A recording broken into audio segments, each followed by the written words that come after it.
women's season got curtailed in the league, but still the FA Cup campaign carries on. First of all, what was it like last Sunday, the game against Billericay? Talk us through that one. Yeah, it was brilliant. You know, the following week we played Cardiff in the Cup after 4 months of no football, playing against a team that had a bit more of a time to prepare, 6 weeks or so.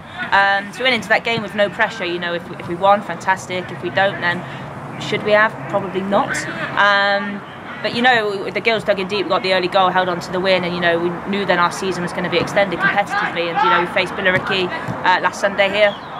Very, very good team. We knew they were in the league below. We knew we couldn't underestimate them, and I think the experience kind of shown on the day that an early goal as well really helped a lot, didn't it? Yeah, good like Carly Johns, coming out the RTC, like getting competitive minutes now in the first team, and she gets that goal, brilliant, sets us up for the game, and then the rest of the goals followed. You are so corporate, Haynes. Right, the RTC. Now you may be involved with this RTC. For the people who are watching this, explain how the RTC feeds and the importance of it, because it basically wasn't there when you were coming through, was it? No, it wasn't. So the RTC at the old school days, Centre of Excellences, this in place from the FA that it's underlying talent from 8 to 16s that have a pathway into professional football, and that's exactly what we have here at Oxford. If you look at the team and the squad on Sunday, you've got Carly Johns who started the game, you've got Billy French and Alex Ashley who sat on the bench, who are all graduates from the RTC, so it just shows that that homegrown talent and them homegrown players coming through get their chance on the big stage, which is in the first team level. And they're going to be playing against a team from a higher division, which is only going to enhance everybody's experience, isn't it? Yeah, it's going to be brilliant. When we knew that we were playing Charlton, we were buzzing. The team in the league below, the league above, sorry. Yeah. A team that I don't think I've ever faced in my professional career or anything like that, and I know some of the girls are the same, and we know it's going to be tough. But with the players that we've got in and around the team, we want to be in that league, so we need to go make sure on the weekend that we can play how we can play and actually show that we can play in a high league.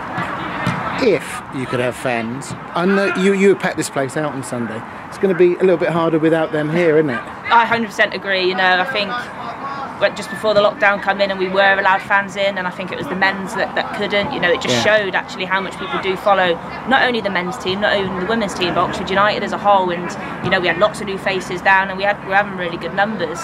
And yes, fans aren't allowed in at the weekend, but we've got some excellent, the streaming that took place last week with Billericay's game. You look at the views on that, it just shows actually how many people are interested in us and our journey. And Oxford United as a club, going to win.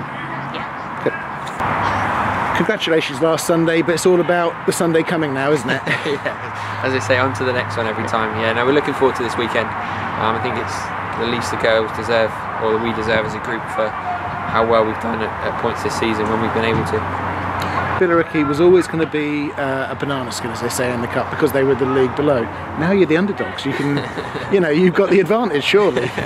No, I think, well, to be fair to Billericay, they had some very good players. And they were a good team, but we're very professional in how we handled them, how we dealt with things. We're just looking forward to the opportunity to see how we figure compared to a championship team. Aspirations, it's probably no secret that's where we'd like to be. Yeah, and that's what we want to do. So where do we stand in comparison to this other team? Absolutely. This is a work in progress. 2-3 years ago when we stood there, there were many players in the squad. Now it's making progress, but where Charlton are is the least you want to be, isn't it? Yeah, absolutely. I think it's, if you look at the history of the club, I know what's happened in the past but we pride ourselves in what we've done, and we pride ourselves in where we can be. If you look at the calibre of player that we've got, they're all pulling in the same direction, and they brought into what we want to do, how we want to do it, and it's been great.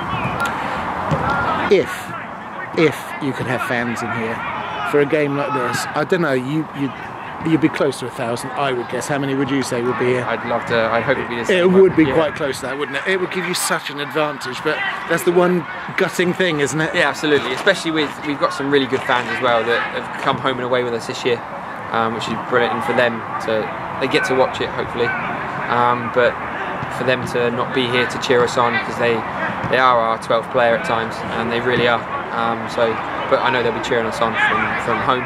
And we received loads of lovely messages through different channels last time, before and after the game, and no doubt that they'll be watching us and cheering us on.